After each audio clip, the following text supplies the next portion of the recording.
नमस्कार, फ्रंटलाइन 24 देख रहे हैं आप और आपके साथ मैं हूं आर्या झा।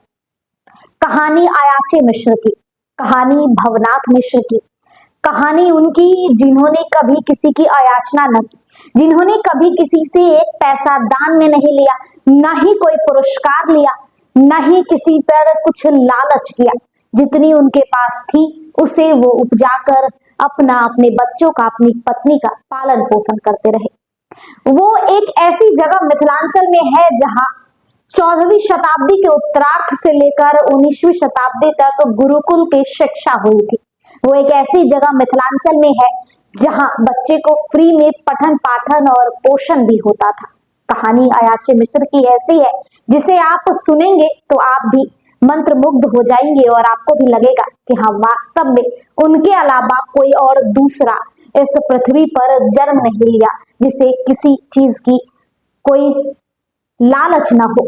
लालच इसलिए क्योंकि पुरस्कार तो इंसान का एक अधिकार की तरह होता है। आज भी लोग कहते हैं कि मैंने इज्जत से कमाई है, मैंने मेहनत से कमाई है, लेकिन वो एक इंसान अयाची मिश्र थे जिनका पूरा नाम भवनाथ मिश्र है, जिन्होंने पुरस्कार को भी लेने से मना कर दिया।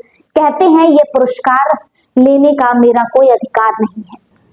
मैथिल के महाकवि, महालेखक, महाज्ञानी, महामहोपाध्याय अयाची मिश्र का डीह आज भी पंडौल प्रखंड के स्थित सरसपाही ग्राम में संरक्षित स्थित है। बता दें कि भवनाथ मिश्र को न्याय विशिष्ट की अच्छी शिक्षा उनके बड़े भाई जीवनाथ मिश्र से मिली थी। भवनाथ मिश्र ने अयाचना का व्रत धारण किया, जिस कारण उन्हें हम अयाची मिश्र के नाम से जानते हैं। इस तरह से संसार में और कोई दूसरा व्यक्ति नहीं हुआ जिन्होंने अयाचना का व्रत धारण किया हो, क्योंकि यह व्रत बहुत ही कठिन था। उनके अलावा कोई और नहीं हो सका। वह पूरे जीवन भर किसी से भी कुछ नहीं मांगा, किसी से भी कुछ नहीं लिया, न ही पुरस्कार ग्रहण की। अपने जीवन में जितना उनके पास था, जितनी जमीन थी, उसको उपजा कर उस पर रहकर और अपनी जीवन यापन की है।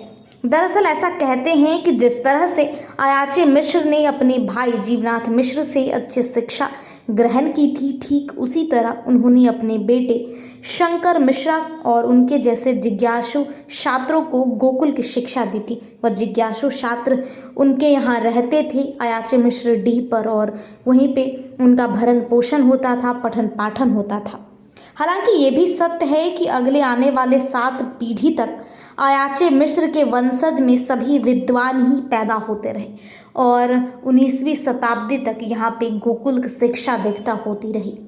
अयाचे मिश्र उर्फ भवनाथ मिश्र के बेटे शंकर मिश्र की 12 पुस्तक प्रकाशित हुई है, जो आज भी संग्रहित रखी हुई है।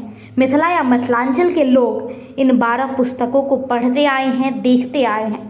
उनकी सबसे प्रचलित पुस्तक की बात करें तो वो श्रद्धा, सुचिता और आहांगीकृत है। अयाचे मिश्र के बेटे एक शंकर मिश्र अच्छे कवि भी थे। वो कविता भी अच्छी लिखते थे।